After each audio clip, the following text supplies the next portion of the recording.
was very angry. His fire broke out against Jacob, and his wrath rose against Israel, for they did not believe in God or trust in his deliverance. Yet he gave a command to the skies above and opened the doors of the heavens. He rained down manna for the people to eat. He gave them the grain of heaven. Men ate the bread of angels. He sent them all the food they could eat. He let loose the east wind from the heavens and led forth the south wind by his power. He rained meat down on them like dust, flying birds like sand on the seashore. He made them come down inside their camp, all around their tents. They ate till they had more than enough, for he had given them what they craved. But before they turned from the food they craved, even while it was still in their mouths, God's anger rose against them. He put to death the sturdiest among them, cutting down the young men of Israel.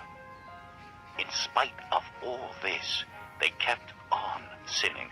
In spite of his wonders, they did not believe. So he ended their days in futility and their years in terror. Whenever God slew them, they would seek him. They eagerly turned to him again. They remembered that God was their rock, that God Most High was their Redeemer. But then they would flatter him with their mouths, lying to him with their tongues. Their hearts were not loyal to him. They were not faithful to his covenant. Yet he was merciful. He forgave their iniquities and did not destroy them.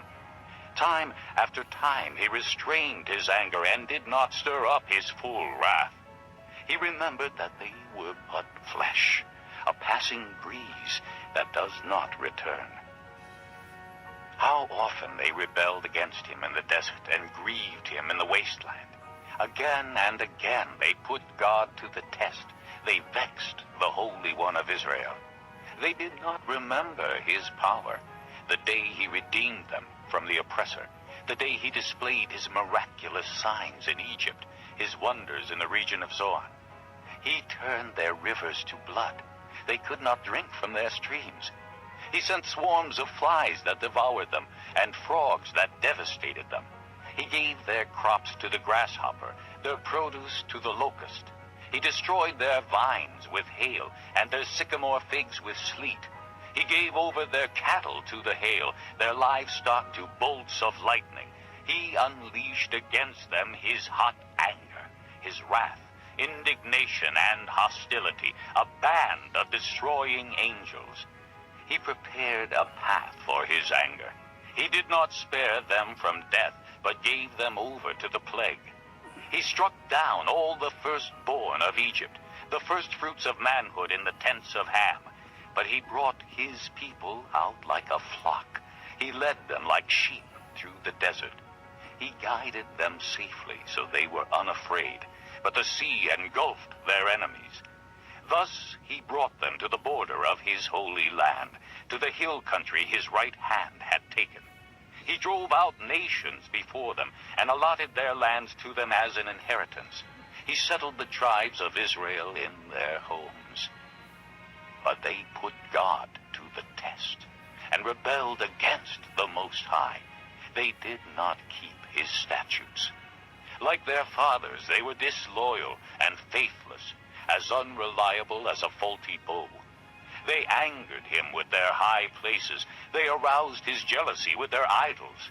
When God heard them, he was very angry. He rejected Israel completely. He abandoned the tabernacle of Shiloh, the tent he had set up among men. He sent the ark of his might into captivity, his splendor into the hands of the enemy. He gave his people over to the sword. He was very angry with his inheritance. Fire consumed their young men, and their maidens had no wedding songs. Their priests were put to the sword, and their widows could not weep. Then the Lord awoke as from sleep, as a man wakes from the stupor of wine. He beat back his enemies. He put them to everlasting shame. Then he rejected the tents of Joseph. He did not choose the tribe of Ephraim, but he chose the tribe of Judah. Mount Zion, which he loved. He built his sanctuary like the heights, like the earth that he established forever. He chose David, his servant, and took him from the sheep pens.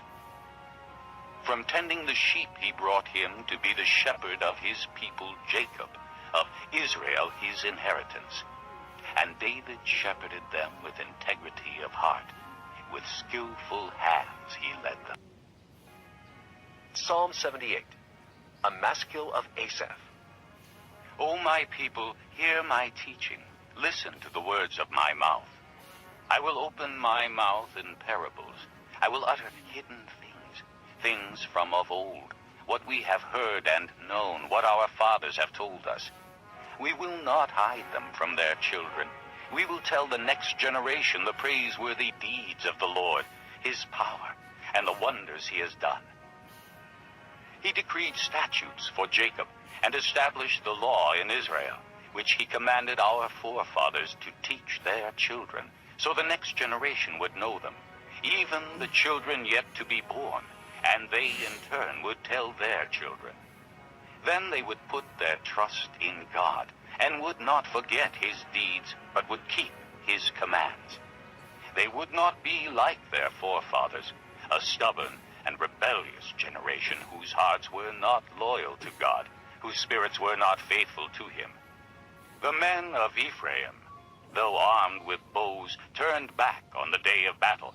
They did not keep God's covenant and refused to live by his law. They forgot what he had done, the wonders he had shown them. He did miracles in the sight of their fathers in the land of Egypt, in the region of Zoan. He divided the sea and led them through. He made the waters stand firm like a wall. He guided them with the cloud by day and with light from the fire all night. He split the rocks in the desert and gave them water as abundant as the seas. He brought streams out of a rocky crag and made water flow down like rivers. But they continued to sin against him, rebelling in the desert against the Most High. They willfully put God to the test by demanding the food they craved. They spoke against God, saying, "Can God spread a table in the desert?" When he struck the rock, water gushed out and streams flowed abundantly. But can he also give us food? Can he supply meat for his people? When the Lord heard them, he was very angry. His fire broke out against Jacob, and his wrath rose against Israel, for they did not believe.